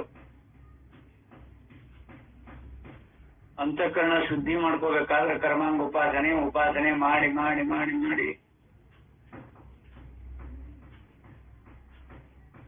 ಇದು ಎಲ್ಲದಕ್ಕಿಂತ ಸುಲಭ ನಾಮಸ್ಮರಣೆ. ಓಂ ನಮ ಶಿವಾಯ ಅನ್ರಿ, ಯಾವ್ದಾರ ನಿಮಗೆ ಇಷ್ಟ ದೇವತೆ ಹೆಸರು ಸದಾಕಾಲದಾಗ ಅನ್ನಕತ್ತಂದ್ರೆ ಮನಸ್ಸು ಮತ್ತೊಂದು ವಿಚಾರ ಮಾಡೋದಿಲ್ಲ, ಅದ್ರಾಗ ಇರ್ಬೇಕಲ್ಲ ಅದು. ಅಂತ ಅನ್ಲಿಕ್ಕೆ ಆಗೋದಿಲ್ಲ. ಓಂ ನಮ ಶಿವಾಯ ಅನ್ಕೋತ ಮತ್ತೊಂದನ್ನು ವಿಚಾರ ಮಾಡಿ ಆಗೋದಿಲ್ಲ. ಆ ಓಂ ನಮ ಶಿವಾಯ ಅನ್ಬೇಕಲ್ಲ, ಬಿಡದಂಗ ಅದನ್ನ ಕಂಟಿಸ್ಬಿಟ್ರೆ ಅದ್ರಾಗ ತಾದಾತ್ಮ್ಯತೆ ಬರ್ತದ. ಅವಾಗ ಚಿತ್ತ ಶುದ್ಧಿ ಆಟೋಮೆಟಿಕ್ ಆಗತ್ತ. ಬಹಳ ಪ್ರಯಾಸ ಪಡುವಂಗಿಲ್ಲ. ನಾಮ ಸಂಕೀರ್ತನ ಸಾಧನ ಪೈಸೋದು. ಜನ್ಮ ಜನ್ಮಾಂತರದ ಪಾಪಗಳೆಲ್ಲವೂ ಹೇಳ್ತಿಲ್ಲ ಪಾಪಿ ಜನ್ಮಾಂತರಕ್ಕೆ ನೋಡಕ್ಕ. ಅದಕ್ಕೆ ಯಥಾರ್ಥವಾಗಿ ಇಲ್ಲೇ ಬಾಹ್ಯ ವಿಚಾರವು ಮನಸ್ಸಿನಿಂದ ದೂರವಾಗಿರುವಾಗಲೇ ಆನಂದವು ಸಿಕ್ಕುತ್ತದೆ. ಹೊರಗಿಂದ ಏನಾರ ವಿಚಾರ ಇತ್ತಂದ್ರೆ ಯಾರಿಗಾರ ಆನಂದ ಸಿಕ್ಕದ್ದು ಏನಾರ ಕಂಡಿರೇನು? ಎಲ್ಲರ ನೋಡ್ಕೊಳ್ಳಿ, ಸಾಧ್ಯನೇ ಇಲ್ಲ. ಅದಾಗಕ್ ಸಾಧ್ಯನೇ ಇಲ್ಲ. ಬರೀ ಏನಾರ ಒಂದು ವಿಷಯ ಬಂದ್ರೆ ನಿದ್ದೆ ಎತ್ತುವುದಿಲ್ಲ. ಏನಾರ ಒಂದು ಊಟ ಮಾಡಿ ಇನ್ನೇನು ಮಲಗಬೇಕು ಅನ್ನುವ ಏನಾರ ತಲೆಯಾಗ ಬಂತು ಅಂದ್ರ ಅಷ್ಟಾಗ ಒಳ್ಳಾಡಿ ಬೆಂಕಿಯಾಗಿ ಬಿದ್ದು ಕಿಡಿ ಎಂದು ಒಳ್ಳಾಡಿ ಇದ್ರಿಗೋದಿಲ್ಲ.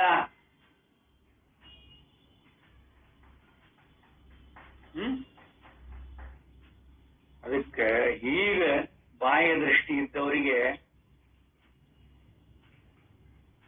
ಈ ಉಪಾಧಿಗಳು ಕೈ ಬಿಡುವುದಿಲ್ಲ. ಅವ್ರನ್ನ ಉಪಾಧಿಗಳು ಅದಾವಲ್ಲ ಅವನು ಕಳಿಸಿಕೊಳ್ಳಕ ಆಗುದಿಲ್ಲ ಇವ್ರಿಗೆ. ಬಾಹ್ಯ ದೃಷ್ಟಿ ಇದ್ದವ್ರಿಗೆ ನೋಡ್ರಿ, ನೀವು ಏನಾರ ಮಾಡ್ರಿ, ಆದಷ್ಟು ಅಂತರ್ಮುಖಿಗಳಾಗ್ರಿ ಅಂತ ಶ್ರವಣ ಮನನ ನಿಧಿಧ್ಯಾಸನದೊಳಗೆ ಹೇಗೆ ಹೇಳ್ಕೊಂಡು ಬಂದಾರ. ಅಲ್ಲಿ ಬಹಳ ಮಾರ್ಮಿಕ ವಿಷಯ ಉಂಟು. ಶ್ರವಣದೊಳಗೆ ನಮ್ಮ ಮನಸ್ಸು ಯಾವ ರೂಪದ ಕ್ರಿಯಾಕಾರಗಳಲ್ಲಿ ತೊಡಗಬೇಕು. ಮತ್ತದ ಎಲ್ಲಿ ಪರ್ಯವಸಾನವಾಗುವ ಪರ್ಯಂತರ ಶ್ರವಣ ಮಾಡೋದೇ ಇಲ್ಲ ನಾವು. ಬುದ್ಧಿಗೆ ಬಂದವರನ್ನ ಬುದ್ಧಿ ಮನುಷ್ಯ ನಿಲ್ಲಿಸಿ ಕೇಳ ಅಂದ್ಬಿಡ್ತೇವೆ. ದಂಗ ಉಳ್ಕೊಂಡ್ಬಿಡ್ತವ ಬುದ್ಧಿಗೆ ಮರಿವೆ ಅನ್ನೋದೊಂದು ಐತಲ್ಲ, ಅವ್ರು ಮರು ಇರ್ತಾರ ಬುದ್ಧಿ ಮರ್ತು ಬಿಡ್ತದ. ಆಗ್ಲೇ ಅವಾಗ ತಿಳಿದೆ ಈಗ ಮರ್ತೇನೆ, ಏನೋ ಶಬ್ದ ಹೇಳಿದ್ರು ಮರ್ತೆ. ನಾವೆಲ್ಲರೂ ಬುದ್ಧಿಯನ್ನ ಆಶ್ರಯಿಸಿಕೊಂಡು ಶ್ರವಣ ಮಾಡೋರು.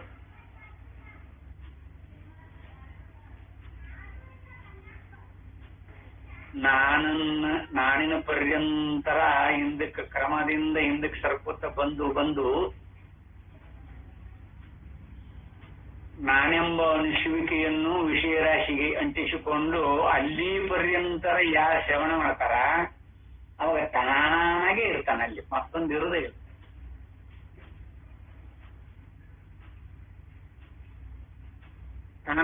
ತಾನಾಗಿದ್ದಾಗ ಯಾವುದೊಂದು ಇಲ್ಲ ಅಲ್ಲಿ.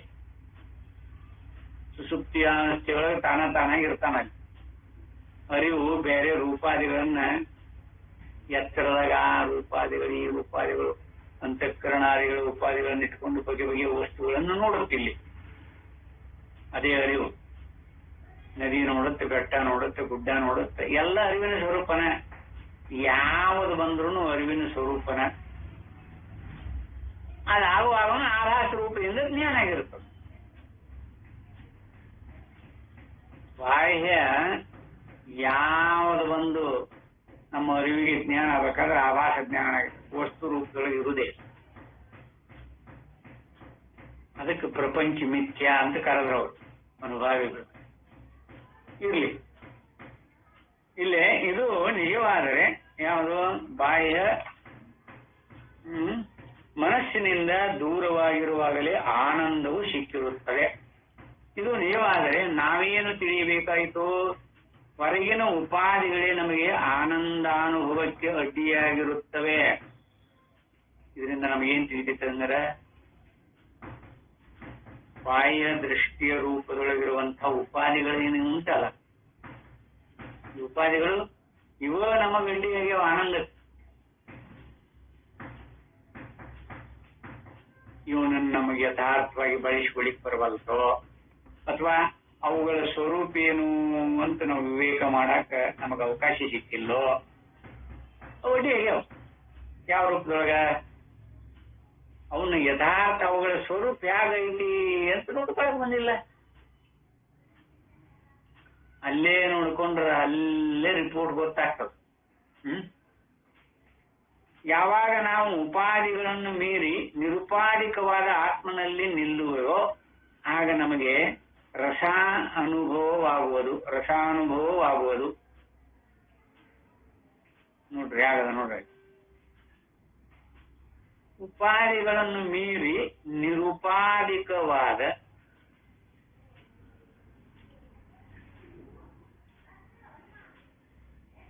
ಈ ಯಾವ ಉಪಾಧಿಗಳ ಸೋಂಕು ಇಲ್ಲದಂಗ, ಈ ಉಪಾಧಿಗಳ ಹಂಗಿಲ್ಲದಂಗ ನಿಮಗೆ ಇರಾಕ ಬರ್ತೈತೋ ಅಥವಾ ಇಲ್ಲೋ ಅಂತ ಅನುಭವ ರೂಪದಿಂದ ನಾವು ನೋಡ್ಕೊಳ್ಳ. ಇದು ಎರಡೂ ರೂಪದಿಂದ ಗೊತ್ತಾಗ್ತದೆ. ಒಂದು ಸುಷುಪ್ತ ಅವಸ್ಥೆಯೊಳಗ ಯಾವ ಉಪಾಧಿಗಳ ಹಂಗಿಲ್ಲದೆ ತಾನಾಗಿದ್ದು ಅಲ್ಲೇ ಆನಂದ ರೂಪವನ್ನು ಅನುಭವಿಸ್ತಾನ ಅಂತ ಗೊತ್ತಾಗುತ್ತೆ. ಅದೆಲ್ಲರ ಅನುಭವದೊಳಗೂ ಹಾಗೆ ಇಟ್ಟುಕೊಂಡದ್ದು ಒಪ್ಪಣ.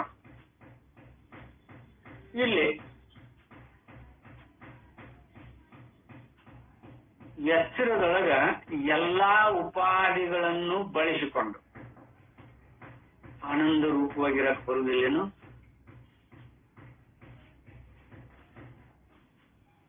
ಇಲ್ಲಿ ಬರ್ತದೆ. ಆದ್ರೆ ಒಂದನ್ನು ತಿಳ್ಕೊಂಡಿದ್ರು ಮಾತ್ರ.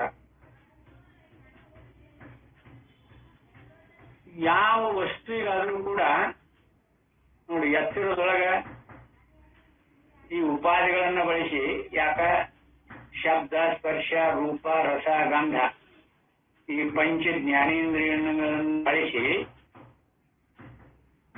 ಮನಸ್ಸಿನೊಳಗಾಗುವ ಆಕಾರ ರೂಪ ವಿಶೇಷದಿಂದೊಡಗೂಡಿ ಬುದ್ಧಿ ನಿರ್ಣಯ ಮಾಡಿಕೊಂಡು ಚಿತ್ತದೊಳಗೆ ಸಂಸ್ಕಾರ ಹೊಂದಿ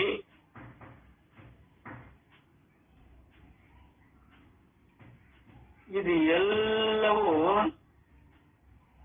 ನಮ್ಮ ಅರಿವಿನ ಆಶ್ರಯದೊಳಗನ ನಡೆದಿದೆಯೋ ಅಥವಾ ಅರಿವಿನ ಅಥವಾ ಚೈತನ್ಯದ ನಮ್ಮ ಸ್ವರೂಪದ ಅಥವಾ ಚೈತನ್ಯ ಸ್ವರೂಪದ ಅಸ್ತಿತ್ವದಿಂದೊಡಗೂಡಿನ ಇದು ಎಲ್ಲ ಆಗಿರುವುದು ಚೈತನ್ಯ ಸ್ವರೂಪನ ಅಂತ ನಿಶ್ಚಿತ ಮಾಡ್ಕೊಂಡ್ರ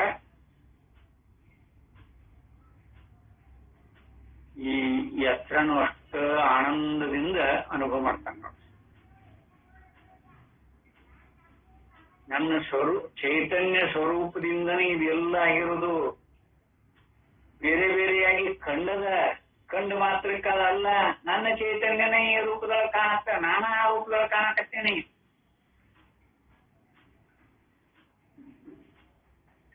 ಇದು ಎಲ್ಲ ತೋರುವುದೆಲ್ಲವೂ ನನ್ನ ರೂಪನ. ಅಲ್ಲೇ ಸಮಷ್ಟಿ ರೂಪದೊಳಗೆ ಸರ್ವಂ ಕಲ್ವಿದಂ ಬ್ರಹ್ಮ ಅಂತ ಹೇಳ್ತಾರ, ಅದು ಸಮಷ್ಟಿ.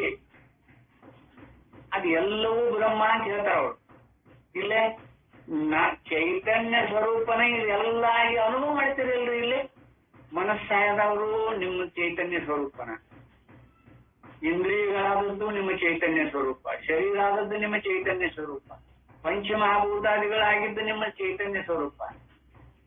ಅದನ್ನ ಬಿಟ್ಟು ಏನಾದ್ರೂ ಉಂಟಾ?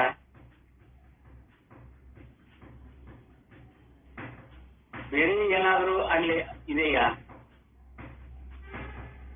ಚೈತನ್ಯ ಸ್ವರೂಪವನ್ನು ಬಿಟ್ಟು ಸ್ವತಂತ್ರವಾಗಿ ನಿಮ್ಮ ಉಪಾಧಿಗಳು ಇದ್ದುಕೊಂಡು ತೋರಿದ್ದ ಅನುಭವಕ್ಕೆ ಬಂದಿದೆಯಾ? ಅಥವಾ ಈ ಪ್ರಪಂಚ ಆ ಚೈತನ್ಯ ಸ್ವರೂಪದ ಆಶ್ರಯವನ್ನು ಬಿಟ್ಟು ಸ್ವತಂತ್ರವಾಗಿ ಈ ಪ್ರಪಂಚ ಇದ್ದದ್ದೇನಾದ್ರೂ ಯಾರಿಗಾರು ಅನುಭವಕ್ಕೆ ಬಂದಿದೆಯಾ? ನೋಡ್ರಿ, ನಮ್ಮ ಸ್ವರೂಪ ಬಿಟ್ರೆ ಇದಕ್ಕೆ ಅಸ್ತಿತ್ವಿಲ್ಲ. ಆ ಚೈತನ್ಯ ಅದನ್ನ ಬಿಟ್ರೆ ಇದಕ್ಕೆ ಅಸ್ತಿತ್ವಿಲ್ಲ. ಮತ್ತಿದು ಆ ಉಪಾಧಿಗಳಲ್ಲಿ ಆಗುವಾಗಾದ್ರೂ ಕೂಡ ಚೈತನ್ಯದ ಆಭಾಸ ರೂಪದಿಂದ ಒಡಗೂಡಿನ ಅನುಭವ ಬರ್ತದೆ ನೋಡಲ್ಲಿ. ಆಕಾರ ಆಗಿದ್ದ ಅನುಭವ, ಬುದ್ಧಿ ನಿರ್ಣಯ ಮಾಡಿದ ಅನುಭವ, ಇದೆಲ್ಲ ಅನುಭವ ಆಗಿತ್ತಲ್ಲ. ಈ ಅನುಭವ ಆಭಾಸ ಜ್ಞಾನವನ್ನ, ಪ್ರತ್ಯಯ ಜ್ಞಾನವನ್ನ, ವೃತ್ತಿ ಜ್ಞಾನವನ್ನ ಅನುಭವ ಮಾಡ್ಕೊಳ್ಳುತ್ತೋ ವಸ್ತುವಿನ ಜ್ಞಾನ ಆಗತ್ತೋ?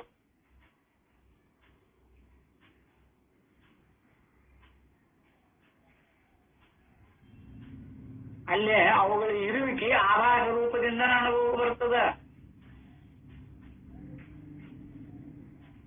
ಯಾಕ? ಇರುವನ್ನ ಅಥವಾ ನಮ್ಮ ಸ್ವರೂಪವನ್ನ ಇನ್ನೊಂದು ರೂಪದೊಳಗೆ ನೋಡಾಕತ್ತೀವಿ ಅಂತ ಅನುಭವಕ್ಕೆ ಬಂದದ. ಅದಕ್ಕೆ ಯಥಾರ್ಥವಾಗಿ ನಿರುಪಾಧಿಕವಾದ ಆತ್ಮನಲ್ಲಿ ನಿಲ್ಲುವುದು, ಆಗ ನಮಗೆ ರಸಾನುಭವವಾಗುವುದು. ಈ ರಸಾನುಭವವು ನಿಜವಾಗಿ ಒಂದೇ ಆನಂದವಾಗಿರುತ್ತದೆ.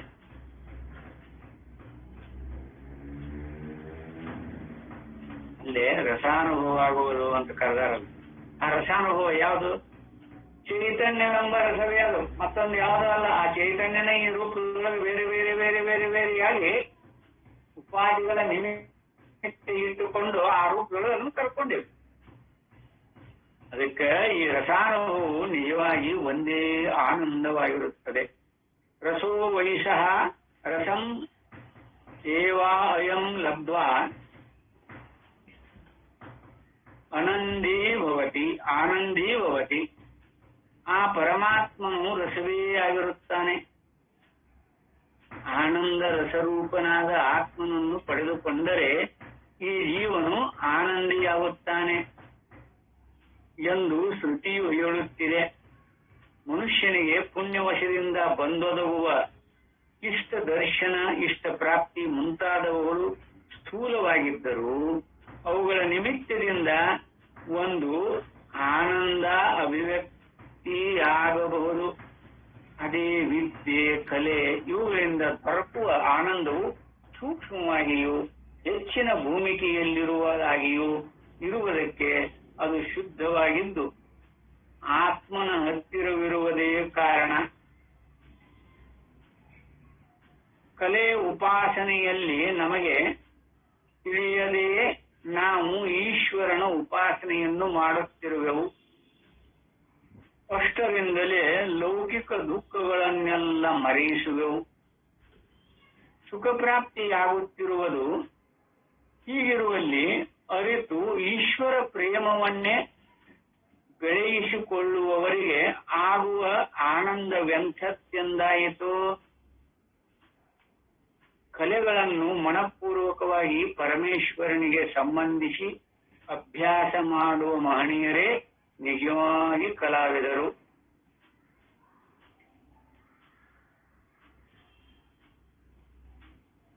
ಮನವನ್ನ ಪರಮೇಶ್ವರನಿಗೆ ಅರ್ಪಿಸಿದಾಗ ಒಂದ್ ಸ್ವಲ್ಪ ಲಕ್ಷ್ಯ ಇಡ್ರಿ. ಪರಮೇಶ್ವರನಿಗೆ ಅರ್ಪಿಸುವುದು ಅಂದ್ರೆ ಏನು? ಈಗ ಯಾರೋ ಒಬ್ರು ಹೆಣ್ಣು ಮಗು ಸೀತನ ಪಾತ್ರ ಮಾಡಿದ್ರು. ಅಶೋಕವನಗಳು ಹೋದ್ರು, ರಾಮನ ಇಟ್ಟಿದ್ದ, ದಿನಾ ಬಂದು ಭೇಟಿ ಆಗ್ತಿದ್ದ. ಆ ಯಮ್ಮ ದರ್ಬೆ ಕಟ್ಟಿ ಕೈಯಾಗ ಹಿಡ್ಕೊಂಡು ಗಳಕ ನಾವು ಆ ಕಟ್ಟಿ ಸಮಯಕ್ಕೆ ಹೋಗ್ತಿದ್ದಿಲ್ಲ. ಅದೆಲ್ಲ ನೀವು ಇದ್ರಲ್ಲಿ ನೋಡಿರಲಿಲ್ಲ. ಇಲ್ಲಿ ಮನಪೂರ್ವಕವಾಗಿ ಪರಮೇಶ್ವರನಿಗೆ ಸಂಬಂಧಿಸಿ ಅಭ್ಯಾಸ ಮಾಡುವ ಮಹನೀಯರೇ ನಿಜವಾಗಿ ಕಲಾವಿದರು ಅಂತ ಕರ್ಕೊಂಡಾರ. ಹಿಂಗಂದ್ರೆ ಏನು?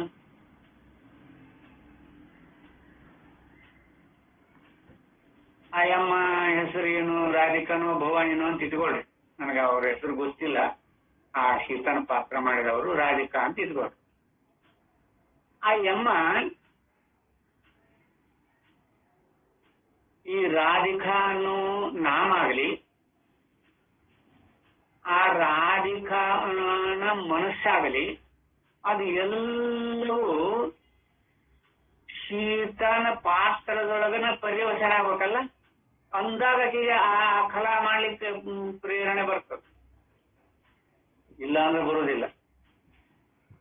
ಅದ ಈಶ್ವರಾರ್ಪಣ ಭಾವ, ವಸ್ತುತಂತ್ರ ಅಂತ ಕರೀತಾರಲ್ಲ. ಅಯ್ಯಮ್ಮ ರಾಧಿಕಾ ಅದ್ರ ಪಾತ್ರ ಯಾವ್ದು ಮಾಡ್ಯಾರ? ಶೀತದ ಮಾಡ್ಯಾರ. ಅಲ್ಲಿ ಆ ಶೀತನ ಪಾತ್ರಕ್ಕೆ ಅನುಗುಣವಾಗಿ ಅನ್ವಯ ಮಾಡಿಕೊಂಡು ಈ ರಾಧಿಕಾ ಅನ್ನುವ ಮನಸ್ಸು, ರಾಧಿಕನ ಶರೀರ ಅದಕ್ಕೆ ಅರ್ಪಿತ ಮಾಡಬೇಕು. ಅದು ಮನಪೂರ್ವಕವಾಗಿ ಅರ್ಪಿತವಾಗಬೇಕು. ಆ ಮನಪೂರ್ವಕವಾಗಿ ಅರ್ಪಿತ ಆದಾಗ ಪರಮೇಶ್ವರನಿಗೆ ಮೆಚ್ಚುಗೆ ಆಗತ್ತದ. ಅಂದ್ರೆ ಎಲ್ಲಿ ಆ ಮನಸ್ಸು ತನ್ನ ಬಿಡುತ್ತ. ತನ್ನ ಬಿಡುತ್ತೆ ಅಂದ್ರೆ ಅಲ್ಲಿ ಸ್ವರೂಪತ್ವಗಳು ನಿಂತು ಬಿಡುತ್ತೆ. ಅವಾಗ ಮನಸ್ಸಾಗಿ ಉಳಿಯುವುದಿಲ್ಲ ಅಂತ ಅದರ ಅರ್ಥ. ಇಲ್ಲಿ ಇಷ್ಟ ತರ ಅಲ್ಲಿ ದೃಷ್ಟಾಂತದೊಳಗೆ ಆ ರಾಧಿಕಾ ಅನ್ನುವ ನಾಮ ಆಗಲಿ, ಆ ರಾಧಿಕಾ ಅಂತ ಕರೆಸಿಕೊಂಡಿರುವ ಶರೀರ ಆಗಲಿ, ಅವೆರಡು ಶೀತ ಮತ್ತು ಶೀತನ ಶರೀರ ಅನ್ನುವುದರಲ್ಲೇ ಮನಪೂರ್ವಕವಾಗಿ ಸಮರ್ಪಿಸಿಕೊಂಡ್ಲು ಅಂದ್ರೆ ಅವಾಗ ಶೀತನಾಗಿರ್ತಾಳ. ರಾಧಿಕಾನ ಮಾತೇ ಇಲ್ಲಲ್ಲೇ. ಅದಕ್ಕೆ ತಾರ್ಯಾತ್ಮ ಅಂತ ಕರೀತಾರೆ. ಅದಕ್ಕೆ ಕಲಾವಿದರು ಅವರೇ ಕಲಾವಿದರು. ಅವರು ತಾವು ಆನಂದದಲ್ಲಿ ಮುಳುಗಿರುತ್ತಾರೆ, ಮಿಕ್ಕವರನ್ನು ಆನಂದದಲ್ಲಿ ಅದ್ದಬಲ್ಲವರಾಗಿರುತ್ತಾರೆ. ನೋಡ್ರಿ, ಈಗ ದುಃಖದ ಪಾತ್ರ ಬಂದಾಗ ಅವರು ಅಳಿಕತ್ತರು ಅಂದ್ರೆ ಇವರು ಕುಂತವ್ರು ಎಲ್ಲರೂ ಅಳ್ತಾರೆ. ಅಷ್ಟು ಪ್ರೇಕ್ಷಕರಲ್ಲಿ ಮನ ಕರಗುವಂಗ ಪಾತ್ರಗಳನ್ನ ಮಾಡೋರು ಸಾಕಷ್ಟು ಜನ ಉಂಟಲ್ಲ. ಮೊದ್ಲೆಲ್ಲ ಬಹಳ ಬಹಳ ಮಾರ್ಮಿಕವಾಗಿರ್ತಿತ್ತು.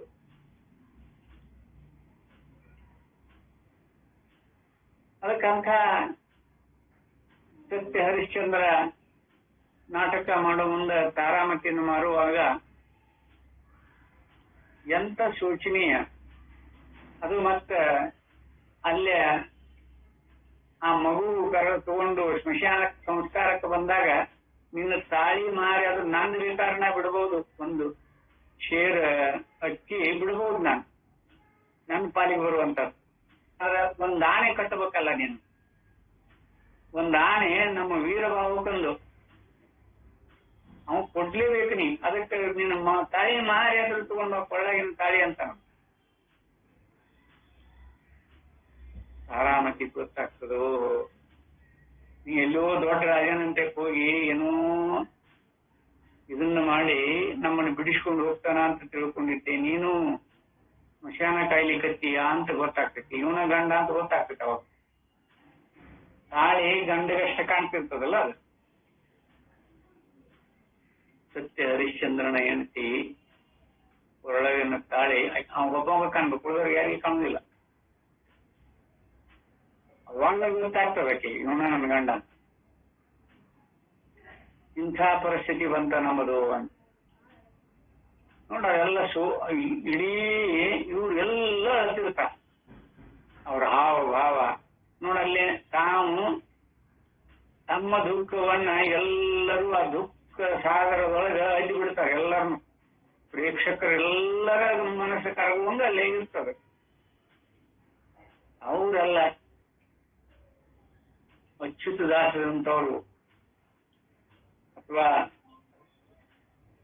ಕಟ್ಟಿ ಹನುಮಂತಾಚಾರ್ಯ ಆಗ್ಲಿ, ಬಸಪ್ಪ ಮುದೇನಗುಡಿ ಆಗ್ಲಿ, ನಿಮ್ಮ ಗಳಿಸುವ ತೋರಣಗಟ್ಟಿ ಈಶ್ವರಾಚಾರ್ಯ ಆಗ್ಲಿ, ಇವರೆಲ್ಲ ಭಾವಕರಾಗಿ ಕೀರ್ತನೆ ಮಾಡುವಾಗ ಆ ಪಹಡಿ ರಾಗದಾಗ ಅದನ್ನ ಹಿಂಗ್ ಹೇಳ್ಕೊತ ಹೊಂಟ್ರ ಅಂದ್ರೆ ಸಾಕು, ಹತ್ತು ಬಿಡು ಜನ. ಹಿಂಗೆಲ್ಲ ಕಂಡೇವಲ್ಲ ನಾವು ಹಿಂದ ಸಾಕಷ್ಟು ಕಡೆ ಕಂಡೇವೆ. ನಗಿಸುವಾಗ ನಗಿಸುವುದು, ಒಳಸುವಾಗ ಒಳಿಸುವುದು ಅಂತ ಕಲಾ. ಕೀರ್ತನಕಾರರಲ್ಲಿನೂ ಆ ಕಲಾ ಇರ್ತದೆ. ಎಲ್ಲರೂ ಅದರೊಳಗ ತಾರ್ಯಾತ್ ಮಂದಿ ಈಗಿಲ್ಲ ಬಿಡ್ರಿ. ಆ ಪೆಟ್ಟಿಗೆ ಬಂದ್ಬಿಟ್ಟದ ಈಗ. ಎಲ್ಲರೂ ಆ ಪೆಟ್ಟಿಗೆ ಮುಂದಕ್ಕೊಂಡು ಧಾರಾವಾಹಿನೋ ನೋಡ್ಕೊತ ಕೂತ್ ಬಿಡ್ತಾವ. ಹೊರಗಿನ ಕಲಾ ಅದು ಇದು ಬಗ್ಗೆ ಏನು ಚಿಂತೆ ಇಲ್ಲ. ಹೊರಗೆ ಎಷ್ಟು ನೈಜವಾಗಿರ್ತಿರ್ತಾವ. 3 ತಾಸುಗಟ್ಟಲೆ ಬೆಳತನಕ ಕುಂತು ನೋಡ್ತಿದ್ವಿ. ದೊಡ್ಡಾಟ ಪಡ್ಡಾಟ, ರತಿ ಕಲ್ಯಾಣ, ಎಂತೆಂತ ಇರ್ತಿದ್ದು. ಶ್ರೀರಾಮ ಪಾದುಕ ಪಟ್ಟಾಭಿಷೇಕ, ಬೇಡ ನಾಟಕ, ಭಾರಿ ನಾಟಕ ಇರ್ತಿತ್ತು. ಯಾವ ಸೌಂದರ್ಯಯುಕ್ತ ದೃಶ್ಯವನ್ನೇ ಆಗಲಿ, ಯಾವ ಕಾವ್ಯ ಚಿತ್ರ ಶಿಲ್ಪಿ ಸಂಗೀತಾದಿ ಕಲೆಗಳನ್ನೇ ಆಗಲಿ, ಆ ಭಗವಂತನಿಗೆ ಸಂಬಂಧಪಡಿಸಿಕೊಂಡಾಗ ಅದು ಅತ್ಯಂತವಾಗಿ ಪರಿಶುದ್ಧವಾಗುತ್ತದೆ. ಆದ್ದರಿಂದ ಅತ್ಯಂತ ಸುಂದರವೆನಿಸುತ್ತದೆ. ಆದ್ದರಿಂದಲೇ ಅದು ಅತ್ಯಂತವಾದ ಆನಂದಕ್ಕೆ ಕಾರಣವಾಗುತ್ತದೆ. ನಿಜವಾದ ವೇದಾಂತಿಯು ತಾನು ಈ ಆನಂದ ಸ್ವರೂಪವನ್ನೇ ಆಗಿರುತ್ತಾನೆ. ಅವನ ಕಣ್ಣಿನಲ್ಲಿ ಇಡೀ ಜಗತ್ತೇ ಆನಂದಾಮೃತವನ್ನು ಹೊರಸೂಸುವ ಕಲಾ ವಿಶೇಷವಾಗಿರುತ್ತದೆ.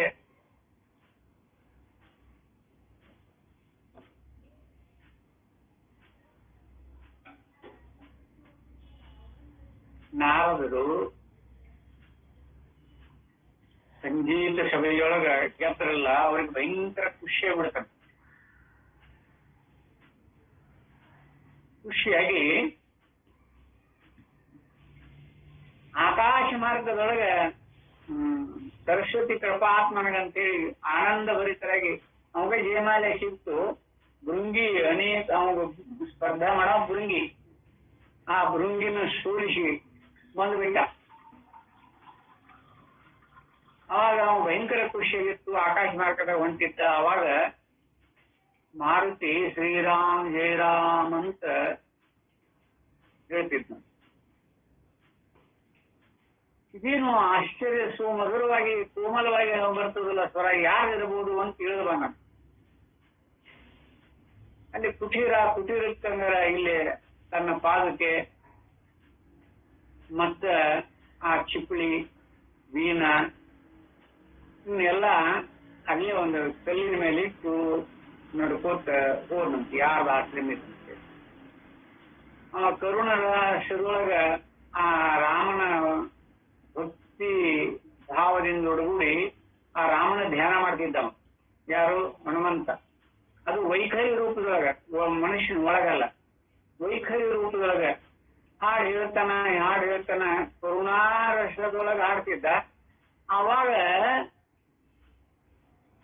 ಒಳ್ಳೆ ಇದು ಮುಗಿದ ಮೇಲೆ ನಾರದ ಬಂದು ಅಲ್ಲಿ ಕೂಟ ಮುಗೀತು.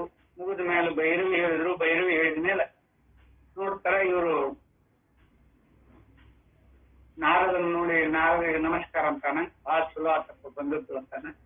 ಯಾಕಂದ್ರ ಅವಾಗ ನಾನು ಇಂಥದ್ರಾಗ ಗೆದ್ನಪ್ಪ, ಆದ್ರೂ ನಿನ್ನ ಸಂಗೀತ ಕೇಳಿ ನನಗೆ ಬಹಳ ಮನುಷ್ಯ ಆಹ್ಲಾದಕರವಾಗಿ ಆತು ಅಂತ ಹೇಳಿದ. ಅದಕ್ಕ ನಾನು ಇನ್ನೂ ನಮ್ಮ ಶಾರದಾ ಮಾತೆಗೆ ಹೋಗಿ ಹೇಳಿ ಬರ್ಬೇಕು ನಾನು, ಅದಕ್ಕೆ ನಾನು ಹೋಗ್ತೀನಿ ಅಂತ ಹೋಗಪ್ಪ ಅಂದ. ಬಂದು ನೋಡ್ತಾನೆ ಇಲ್ಲಿ ಹನುಮಂತ ಆಲಾಪನೆ ಮಾಡಿದ ಕರುಣಾರಸದ ಪ್ರಭಾವದಿಂದ ಆ ಕಲ್ಲು ಕರಗಿ ಇವನು ನೋಡು ಹಾವಿಗೆ ಆಗ್ಲಿ, ಇವನು ಚಿಪ್ಪಳಿ ಆಗ್ಲಿ, ಇವನು ಮೀನ ಆಗ್ಲಿ ಎಲ್ಲ ಕಲ್ಲಾಗಿ ಸುಟ್ಕೊಂಡ್ಬಿಟ್ಟಿತ್ತು, ಮ್ಯಾಲ ಅಟ್ಟಟ ಕಾಣ್ತಿತ್ತು. ಇನ್ನೂ ಕೆಲವೊಂದು ಕಡೆ ಅವಶೇಷಣಗಳ ಅದಾವ ಅಲ್ಲಿ. ಅವ್ರ ಆವಿಗಳು, ಇವ್ ನಾರದ ರಾವಿಗೆ ಇಲ್ಲೆಲ್ಲ ಅಲ್ಲೇ ಎಲ್ಲೇ ಚಿತ್ರಭಾನ ಕೂಟದೊಳಗ ರಾಮಘಾಟ್ ಅಂತ ಐತಿ. ಸುಮಾರು ದೂರ ಹೋಗ್ಬೇಕು, ನಮ್ಗೆಲ್ಲ ಬೆಟ್ಟ ಹತ್ಲಿಕ್ಕೆ ಅದು ಆಗುದಿಲ್ಲ. ಅಲ್ಲಿ ಹೋದ ರಾಮಘಾಟದೊಳಗ ಅವೆಲ್ಲ ಅವಶೇಷಗಳು ನೋಡಕ್ ಸಿಗ್ತಿದ್ವು. ನಮ್ಗೆ ಅಲ್ಲಿ ಹತ್ಲಿಕ್ಕೆ ಆಗಲಿಲ್ಲ, ನಾವು ಹೋಗಲೇ ಇಲ್ಲ. ಮೆಟ್ಲಕ್ಕೆ ಹೋಗ್ಬೇಕು, ಸಾವಿರಾರು ಮೆಟ್ಲ ಇರೋಪ್ಪ, ಯಾರು ಕಟ್ಬಿಡ್ತಾರ ಹೋಗಿ ಇಲ್ಲ ಅಂದ್ರೆ ನಾವು ಹೋಗಿದ್ವಲ್ಲ, ಮನೆ ಊರಾಗ ಹೋಗಿದ್ವಿ ನಾವು ಚಿತ್ರಭಾನ. ಹೋಗಲೇ ಇಲ್ಲ ನಮ್ಗೆ. ಇಲ್ಲೇ ರಾಮನ ಭೇಟಿಗೇನ, ಹನುಮಂತನ ಭೇಟಿಗೇನ, ನಾರದನ ಭೇಟಿಗೇನ ಬೇಡಪ್ಪ, ಇಲ್ಲೇ ವಾಪಸ್ ಬಂದಿದ್ವಿ. ಹೀಗಿರ್ತದೆ. ಅಲ್ಲೇ ಜಗತ್ತೇ ಅವನ ಕಣ್ಣಿನಲ್ಲಿ ಇಡೀ ಜಗತ್ತೇ ಆನಂದ ಅಮೃತವನ್ನು ಹೊರಸೂಸುವ ಕಲಾ ವಿಶೇಷವಾಗಿರುತ್ತದೆ. ಆನಂದ ರೂಪನಾದ ಪರಮೇಶ್ವರನ ಪರಿಶುದ್ಧ ಸಂಕಲ್ಪದ ಫಲವೇ ಈ ಜಗತ್ತು ಎಂಬ ಶುಭ ದೃಷ್ಟಿಯನ್ನು ಸಂಪಾದಿಸಿಕೊಂಡವರು, ಲೋಕಕ್ಕೆಲ್ಲ ಶುಭ ದೃಷ್ಟಿಯನ್ನು ಕೊಡುವ ಕಲಾವಿದರಾಗಿರುವವರು ಎಂಬುದನ್ನು ಮತ್ತೆ ಬೇರೆ ಹೇಳಬೇಕೆ? ಅಂಥ ಮಹನೀಯರ ದರ್ಶನ ಸಂಭಾಷಣಾದಿಗಳೇ ಜನರಿಗೆ ನೀತಿಗೂ ಸೌಂದರ್ಯ ಉಪಾಸನೆಗೂ ಉತ್ತೇಜಕವಾಗಿರುವುದು ಅನ್ನುವಂಥ ಮಾತುಗಳನ್ನು ಹೇಳ್ತಾರೆ. ಇನ್ನು ನಾಳೆ ದಿವಸ ವೇದಾಂತವು ಬೌದ್ಧ ಮತವು ಐತಿ ವಿಶೇಷ ಸ್ವಲ್ಪ ನೋಡೋಣ. ನಾಳೆ ದಿವಸ ಮತ್ತೆ ಈ ವಿಚಾರವನ್ನು ವಿವೇಕ ಮಾಡೋಣ ಅಂತೇಳಿ ಈ 4 ವಾಕ್ಪುಷ್ಪಾದಿಗಳನ್ನ ಸದ್ಗುರು ಚರಣ ಕರ್ಪಿಸಿ ಇವತ್ತಿನ ಈ ಉಪನ್ಯಾಸಕ್ಕೆ ವಿದಾಯ ಹೇಳ್ತೇನೆ. ಹರಿ ಓಂ ತತ್ಸತ್.